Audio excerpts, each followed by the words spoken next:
नमस्कार दोस्तों, आप लोग का स्वागत है आपके अपने चैनल पर और मैं हूं मनीष प्रियदर्शी। यह हमारा वीडियो लेक्चर का छठा एपिसोड है।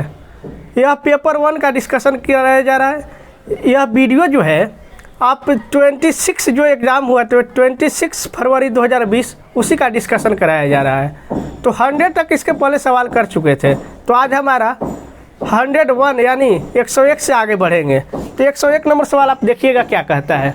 चलिए शुरू करते हैं। देखिए ये यहाँ पे दिया हुआ है कि यदि k+1 3k 4k + 2 समानांतर श्रेणी के 3 लगातार पद हो तो k का वैल्यू नहीं। जो ये वीडियो होने वाली है बहुत ही शानदार ज़बरदस्त होने वाली है, तो आप वीडियो के लास्ट तक बने रहेंगे। तो समझिए कि 3 लगातार आपको पद दिया हुआ है तो k का आपको वैल्यू पता है। आपको पता है यहाँ पे कि ABC अगर 3 लगातार समांतर श्रेणी के पद हो तो पढ़े होंगे कि 2b = a + c एक रिलेशन होता है। ABC में एक रिलेशन होता है। ABC अगर 3 लगातार पद हो समानांतर श्रेणी में हो तो 2b = a + c आप पढ़े होंगे। तो उसी फार्मूला का यहाँ पे यूज करते हैं। देखिए a की जगह ये मान लीजिए कि a की जगह a हो गया, b की जगह 3k और c की जगह a, तो उसी फार्मूला यूज करेंगे तो 2b यानी 2 × 3k = a + c। a की जगह कितना है k+1 और आपका c की जगह 4k + 2 है। अब इसको आपको सोल्व करनी है कि कैसे सोल्व करेंगे। 2 × 3k क्या होता है आपको भी पता है, 6k हो जाएगा। इसको ऐड करिए तो k + 4k 5k + 1 + 2 3। आपको पता है 5k इधर जाएगा तो -5k बन जाएगा, तो 6 से 5k चला जाएगा तो k बराबर कितना आ जाएगा 3। तो आपका राइट आंसर कौन सा होगा? Option number D. तो एग्ज़ाम में भी जो भी सवाल आ रहा है बहुत ही ईजी आता है। ईजी अगर ईजी भी नहीं आए तो मॉडरेट लेवल का हाई फाई सवाल नहीं आता है, समझे। आप देख ले रहे हैं ये 26 फरवरी 2020 का एग्ज़ाम जो री एग्ज़ाम हुआ था उसका क्वेश्चन जब करवा रहे हैं, तो आप क्वेश्चन का लेवल देख ही रहे होंगे कि क्वेश्चन में जान नहीं है। बस आपको थोड़ा सा कंसेप्ट और थ्योरी थोड़ा सा याद करना चाहिए यहाँ पे, क्योंकि आपको समानांतर श्रेणी की 3 लगातार पद हो तो ये फार्मूला याद होना चाहिए कि 2b = a + c होना चाहिए। अब ये याद नहीं रहेगा तो फिर नहीं बनेगा, तो थोड़ा सा कंसेप्ट क्लियर भी करते चले जाएंगे। चलिए आगे की ओर बढ़ते हैं।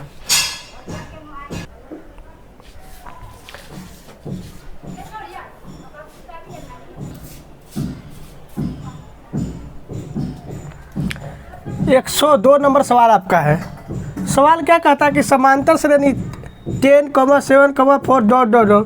का 30वां पद आपको बताना है कि यहाँ 30वां पद कौन सा होगा। 4 ऑप्शन दिए हुए हैं।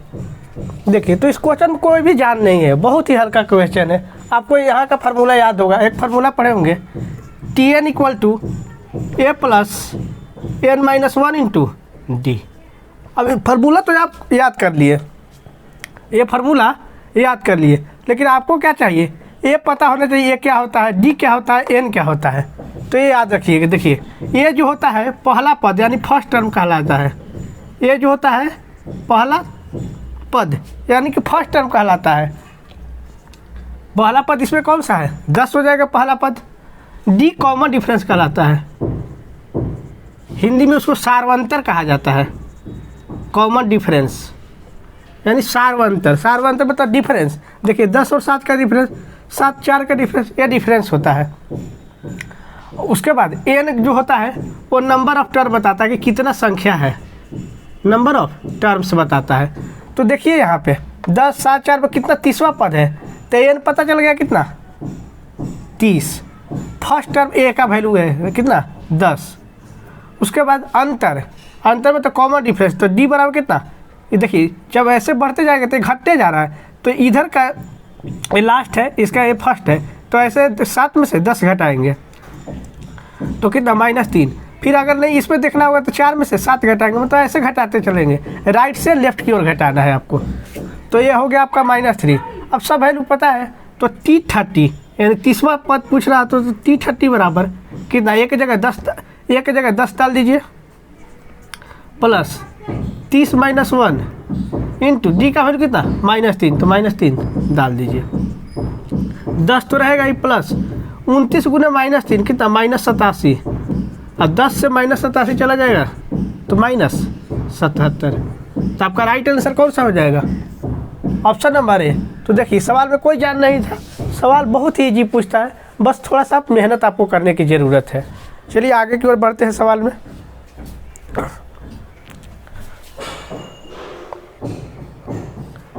एक 103 नंबर सवाल है कि किसी समानांतर श्रेणी का दूसरा पद 13 तथा पांचवा पद 25 है तो उसका 17वां पद क्या होगा। आपको पता है, अभी जस्ट एक फार्मूला बताया, उसी फार्मूला पर ये भी है। फार्मूला क्या बताया, Tn equal to a plus N minus 1 into d. मतलब एन एच टर्म, Tn को क्या बोलते हैं, एन एच टर्म, इसको बोलते हैं एन एच टर्म। बराबर फार्मूला क्या होता है, A plus N minus 1 into D. तो देखिए यहाँ पे उस फार्मूला का यूज करते हैं कि दूसरा पद कितना दिया हुआ है 13, दूसरा पद 13, यानी कि T2 का वैल्यू कितना दिया हुआ है 13। अच्छा ये T2 कैसे निकालेंगे, इसमें डाल देंगे फर्स्ट टर्म। तो देखिए यहाँ पे ए रहेगा प्लस एन की जगह 2 minus 1 into d equal to कितना 13 हो जाएगा। तो ए प्लस डी का वैल्यू कितना 13 हो गया। एक इक्वेशन इसको मान लीजिए। अब आपको पांचवा पद यानी कि T5 इक्वल टू कितना दिया हुआ है 25।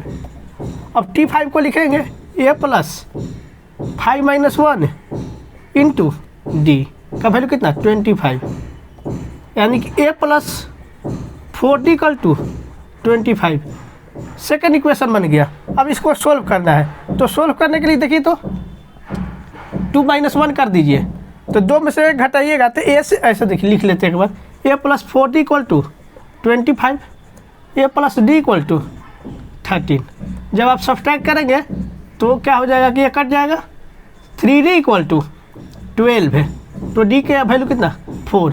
डी जब 4 मिल गया तो इस फर्स्ट इक्वेशन में यहाँ पे मान लीजिए कि डाल देते हैं, चाहे यहाँ पे डाल लीजिए, तो ए का वैल्यू कितना हो जाएगा, देखिए 4 डालिए ना यहाँ पे, तब 4 इधर जाएगा तो डी का वैल्यू देखिए ए का वैल्यू कितना हो जाएगा 9।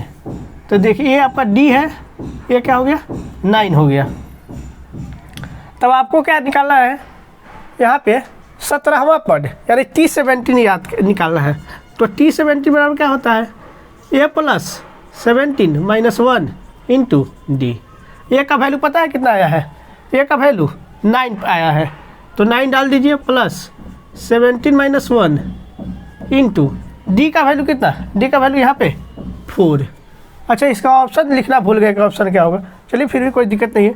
तो देखिए 9 है प्लस 17 से बन जाएगा 16 इंटू 4, यानी आपका कितना आ गया 9 प्लस 64। जब इसको आप ऐड करिएगा तो कितना हो जाएगा 73। तो राइट आंसर क्या हो जाएगा 73 हो जाएगा। इसका ऑप्शन लिखना भूल गए, कोई दिक्कत नहीं है। चलिए आगे बढ़ते हैं।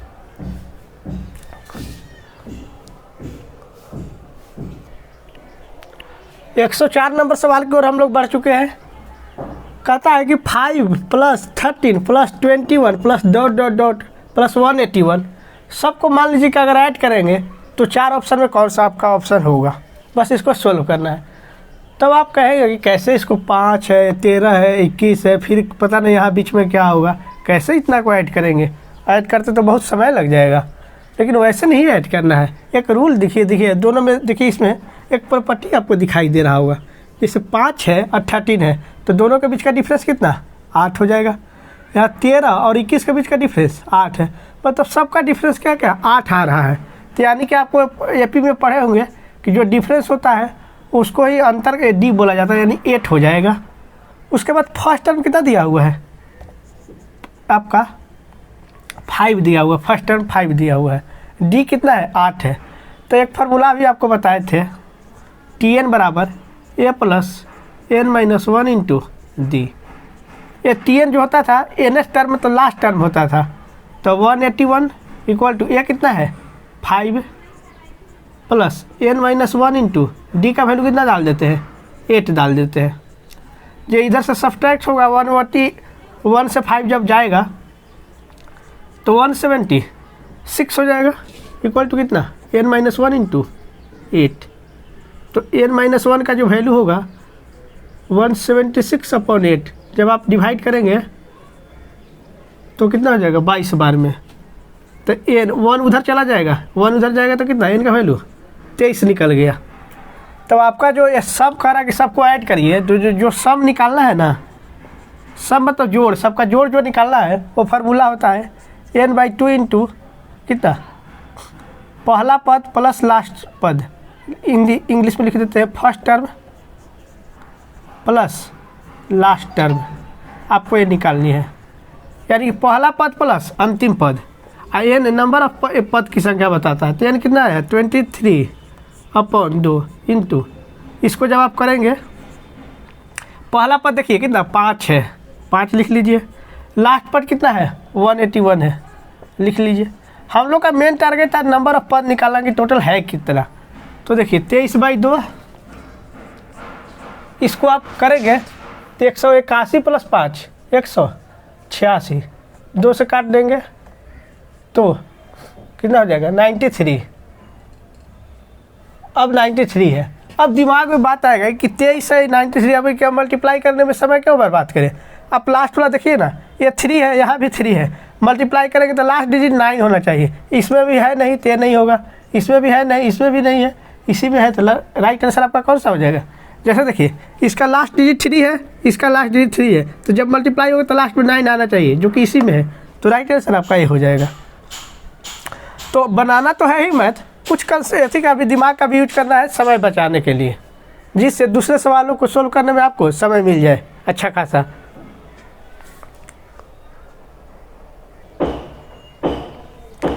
एक 105 नंबर जो सवाल है, किसी वर्ग का विकर्ण 10√2 है तो उसका क्षेत्रफल क्या बताना है।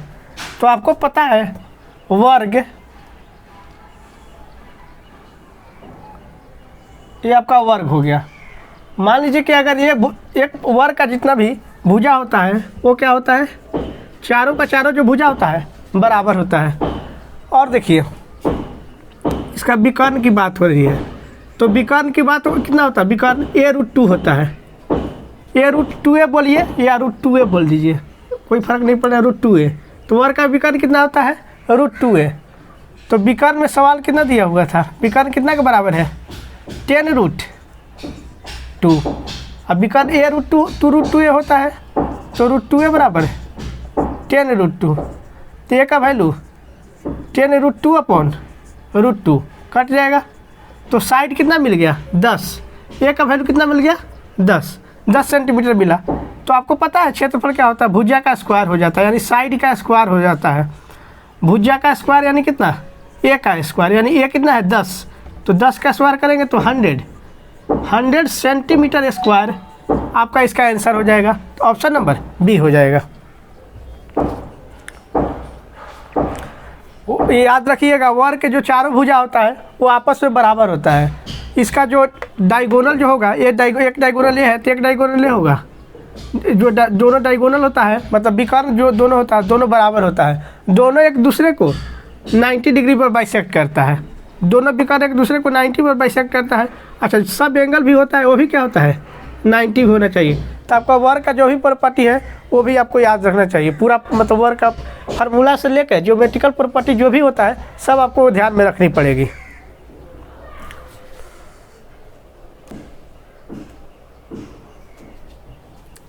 अगला नंबर सवाल है, किसी आयत की लंबाई को 20% बढ़ाने तथा उसकी चौड़ाई को 20% घटाने पर आयत के क्षेत्रफल में क्या परिवर्तन होगा, ये आपको बता देनी है। बताइए। अब दिमाग में बात आपका चढ़ रहा होगा कि आयत मतलब कि लंबाई को 20% तो बढ़ाना है, चौड़ाई को 20% घटाना है, तो कोई फ़र्क नहीं पड़ेगा। ऐसा कुछ नहीं है, आप एक बार देख लीजिए। मान लीजिए कि लंबाई 100 मीटर है और चौड़ाई भी आपका कितना 100 मीटर है, तो बताइए क्षेत्रफल कितना हो जाएगा, बोलिए। लंबाई इंटू चौड़ाई होता है तो 100 इंटू 100 यानी कितना हो जाएगा 10,000 क्या मीटर का स्क्वायर, ये हो जाएगा क्षेत्रफल। अब कहता है कि अब लंबाई जो है 20% बढ़ा दीजिए, तो अब का जो लंबाई होगा इसका वो कितना हो जाएगा 20% बढ़ाने के बाद 120 मीटर हो जाएगा। चौड़ाई कितना हो जाएगा 20% घटाने के बाद कितना हो जाएगा 80 मीटर हो जाएगा। तो अब क्षेत्रफल जो होगा वो कितना, लंबाई इंटू चौड़ाई करिए तो 9600 हो जाएगा। अब 9600 मीटर स्क्वायर हो गया। तब आपसे पूछ रहा है कि क्या दोनों के क्षेत्रफल में परिवर्तन हुआ। हाँ, पहले 10,000 था, अब कितना हो गया 9600। तो परिवर्तन क्या हो गया कि कमी क्या हुआ है, कमी हुआ है। कमी कितना हुआ है, 10,000 से 9600 घटाइएगा तो कितना 400 कमी हुआ। अच्छा, 400 कमी किस पर हुआ है, 10,000 पर हुआ है। पहले 10,000 था, अब 400 घट गया है, तो परसेंट कमी कितना पर निकालेंगे, 10 पर इंटू 100। अब देखिए तो 4 जीरो से 4 जीरो कट गया तो कितना हो गया 4% टोटल कमी हो गया। तो राइट आंसर आपका ऑप्शन नंबर डी हो जाएगा। नेक्स्ट सवाल में कि किसी समबाहु त्रिभुज का क्षेत्रफल 4√3 सेंटीमीटर स्क्वायर है तो उसका परिमाप आपको बताना है। समबाहु त्रिभुज किसको कहते हैं, समबाहु, सम मतलब बराबर, अबाहु मीन्स भुजा, जिसकी तीनों भुजा बराबर हो उसको समबाहु त्रिभुज कहा जाता है। तो मान लें कि कोई समबाहु त्रिभुज है तो तीनों भुजा मान लें कि बराबर है, तो ए और ए ले लिए। अब आपको क्या करना है कि क्षेत्रफल दिया हुआ है समबाहु त्रिभुज का कितना 4√3 सेंटीमीटर स्क्वायर। अच्छा, समबाहु त्रिभुज का क्षेत्रफल का क्या फार्मूला होता है, √3/4 इंटू भुजा स्क्वायर, यानी कितना हो गया 4√3। √3 से √3 काट लीजिए तो ए स्क्वायर बराबर कितना 4, 4 मल्टीप्लाई होगा तो 4 इंटू 4। तो आपको ए का वैल्यू कितना आ गया 4, ए का वैल्यू 4 मिल गया। तब आपको क्या परिमाप निकालना था। परिमाप का मतलब क्या होता है, जो भी लेंथ होता है ना, जो भी लेंथ हो ट्रायंगल का उसको ऐड कर देना है। तो कौन कौन लेंथ है, एक ए बी है, एक बी सी है, एक ए सी है, तीनों को ऐड करिए तो इसको ए बी को क्या होगा ए, बी सी के लिए ए और सी ए के लिए ए, तो कितना हो जाएगा 3 ए का वैल्यू कितना 4, तो डालेंगे तो कितना आ जाएगा 12 सेंटीमीटर। तो आपका राइट आंसर कौन सा हो जाएगा 3 × 4, यानी ऑप्शन नंबर सी हो जाएगा राइट आंसर।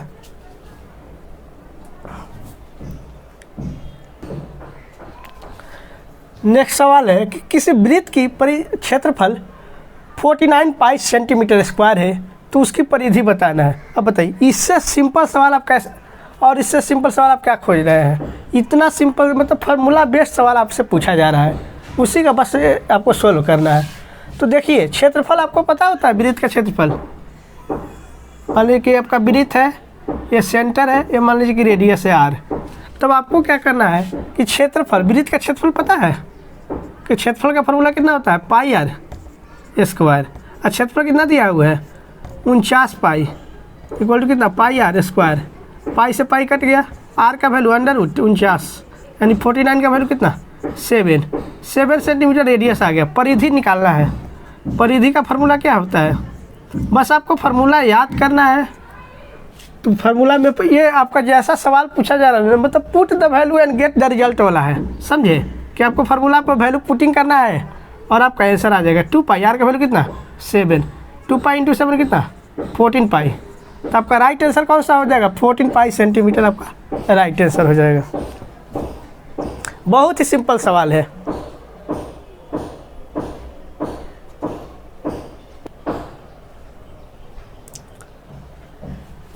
दो वृत्तों के क्षेत्रफलों के बीच अनुपात 4:9 है तो उनके परिधि के बीच अनुपात आपको निकालना है। देखिए, दो वृत्त दिया हुआ है, ये भी कोई सवाल में जान नहीं, बस ऐसे ही समय काटने के लिए। देखिए, मान लीजिए कि इसका r1 है, इसका r2 है, तो क्षेत्रफलों का अनुपात दिया हुआ है, क्षेत्रफलों के बीच अनुपात। तो देखिए, पहला का जो क्षेत्रफल है πr1², ये πr2² ले लिए, कितना 4:9, पाई से पाई कट गया। तो देखिए, तो r1/r2 है, तो r1/r2 बराबर √4/9, तो ये कितना आ जाएगा आपका 2/3। तो r1 कितना 2, r2 कितना 3, 2:3 में आया हुआ है। तो उनके परिधि के बीच अनुपात पूछना है, उनके परिधि। तो इसका परिधि मान लीजिए कि P1 ले लेते हैं, इसका परिधि P2, समझे। अब इसका रेशियो निकालना है। तो देखिए, P1 कितनी है 2 पाई, r1 फार्मूला क्या होता है परिधि का 2 पाई r, तो ये r1 है तो r1 लिख लिए, ये 2 पाई r2, 2 पाई से 2 पाई कट गया। और r1/r2 का वैल्यू कितना है 2/3 दिया हुआ है, तो 2:3 इसका राइट आंसर हो जाएगा। तो ऑप्शन नंबर सी इसका राइट आंसर होगा।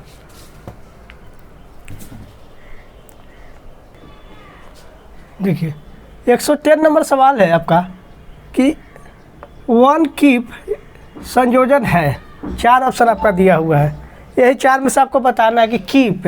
तो बात दिमाग में आएगा कि ये कीप का क्या बात मतलब है।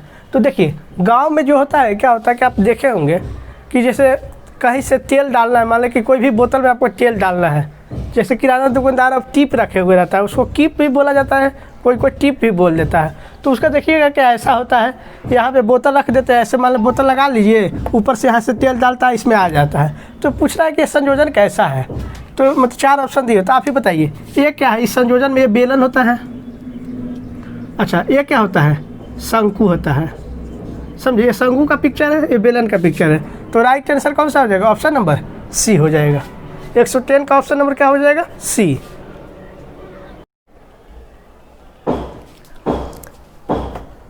क्वेश्चन नंबर कितना है, 111 यानी 111। इस क्वेश्चन में कहता है कि ABCD एक समांतर चतुर्भुज है जिसमें कोण BAD इक्वल टू 75 डिग्री दिया हुआ है, CBD यानी ये कितना 60 डिग्री दिया हुआ है। तो आपको BDC निकालना है, BDC, ये आपको ये वाला एंगल निकालनी है। तो सोचिए कैसे निकालेंगे। आपको समांतर चतुर्भुज पता है किसको बोला जाता है, कि वो ऐसे चतुर्भुज जिसकी आमने सामने की भुजा पैरेलल हो, उसको समांतर चतुर्भुज कहते हैं। तो बात करते हैं कि पैरेलल से उससे फ़ायदा क्या है। आपका इसका प्रॉपर्टी आपको याद किए होंगे कि पैरेलल जो चतुर्भुज होता है, समांतर चतुर्भुज, उसके आमने सामने का जो कोण होता है वो आपका इक्वल होता है। तो देखिए ये 75 डिग्री है ना जी, तो ये भी कितना हो जाएगा आपका 75 डिग्री हो जाएगा, बताइए कि नहीं होगा।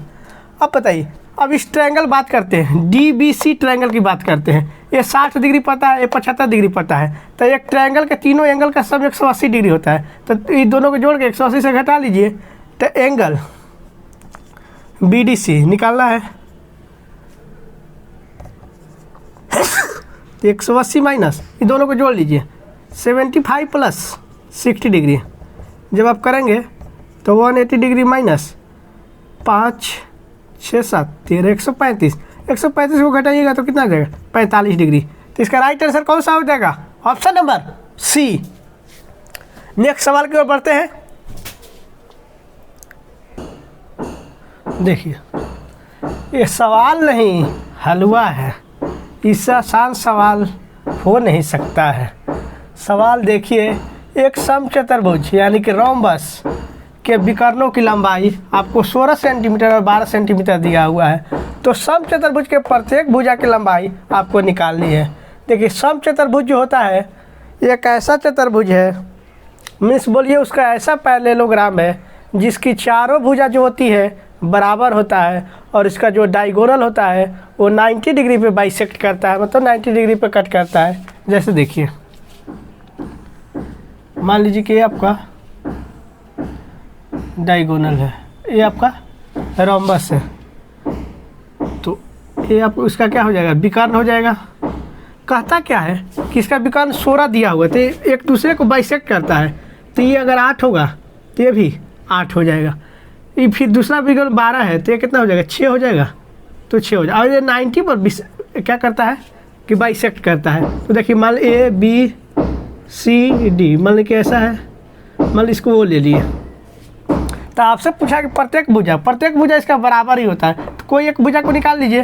तो AB बराबर, बताइए AB बराबर क्या हो जाएगा, ये 90 डिग्री है ना, तो हाइपोटेनस हो जाएगा। तो इसका फार्मूला क्या होता है, OA square plus OB square, और OA का वैल्यू कितना 8, तो 8 का स्क्वायर प्लस 6 का स्क्वायर, 8 का स्क्वायर 64 और 6 का स्क्वायर 36, दोनों मिलकर 100 का रूट निकालेंगे तो 10। तो आपका 10 सेंटीमीटर प्रत्येक भुजा की लंबाई हो जाएगा। याद रखिएगा, ये ध्यान में रखिएगा कि एक स्क्वायर होता है, एक रोम्बस होता है, जिसको हम लोग क्या बोलते हैं समचतुर्भुज। दो ऐसा होता है ना कि जिसका डायगोनल होता है वो 90 पे बाइसेक्ट करता है, आपको हमेशा याद रखना है।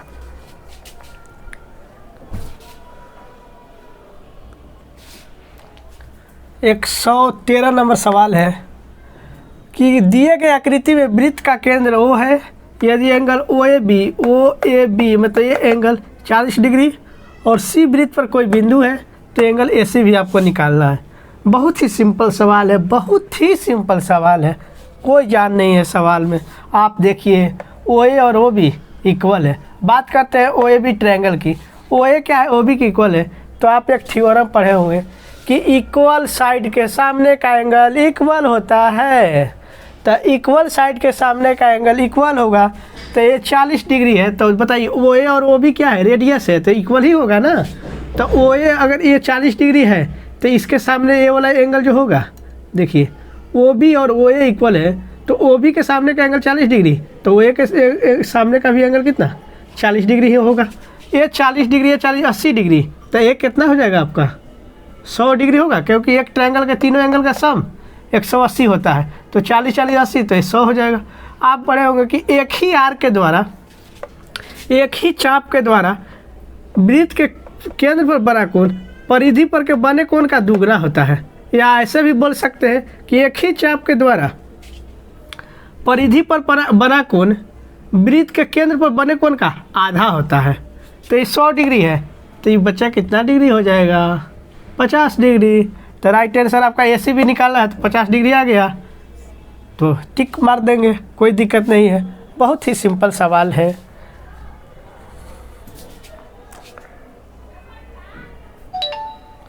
देखिए अगर नहीं समझ में आया, क्वेश्चन क्या होगा कि इसमें पूरा क्लियर नहीं आ पाया होगा, तो आप देखिए अब क्लियर आया होगा।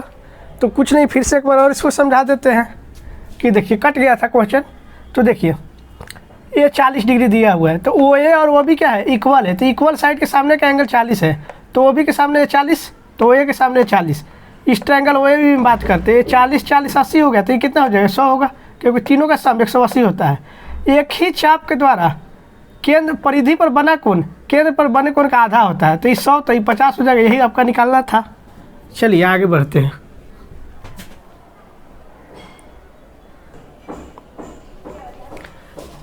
क्वेश्चन देखिए 114। क्वेश्चन क्या है कि डी ए बी आपको दिया हुआ है। डी ए बी मतलब पूरा एंगल कितना दिया हुआ है 60 डिग्री है। एंगल ए बी डी कितना 50 डिग्री हुआ। आप बात करते हैं इस ट्रायंगल में बात करिए। आपसे ए सी बी पूछ रहा है, ए सी बी मतलब ये ट्रायंगल पूछ रहा है। बहुत ही सिंपल सवाल है। सिंपल क्या बोलिएगा, इससे हल्का सवाल हो नहीं सकता है। बताइए एक ट्रायंगल मान लीजिए ए बी डी ट्रायंगल लीजिए, एक ट्रायंगल के तीनों एंगल का सम कितना होता है 180 डिग्री होता है। ये आपका 50 है 60 है, तो दोनों मिला के कितना हो गया 110 डिग्री हुआ। और 110 डिग्री 180 से 110 घटाइएगा तो 70 डिग्री हो जाएगा। कोई रोक देगा क्या, नहीं होगा। आप बताइए एक थ्योरम पढ़े होंगे कि एक ही चाप द्वारा वृत्त पर दो अलग अलग मान लो कि ट्रायंगल बनता है यहाँ पे, तो सब एक ही चाप के द्वारा ये अगर बनता है तो दोनों कोण क्या होता है इक्वल होता है। कि एक ही चाप के द्वारा वृत्त के किसी दो बिंदु पर बना कोण दोनों आपस में क्या होता है इक्वल होता है। तो ये 70 डिग्री, तो ये भी क्या हो जाएगा 70 डिग्री हो जाएगा। तो राइट आंसर क्या हो जाएगा, इसका ऑप्शन नहीं लिखे हैं तो इसका राइट आंसर हो जाएगा कितना 70 डिग्री। समझे, आगे बढ़ते हैं।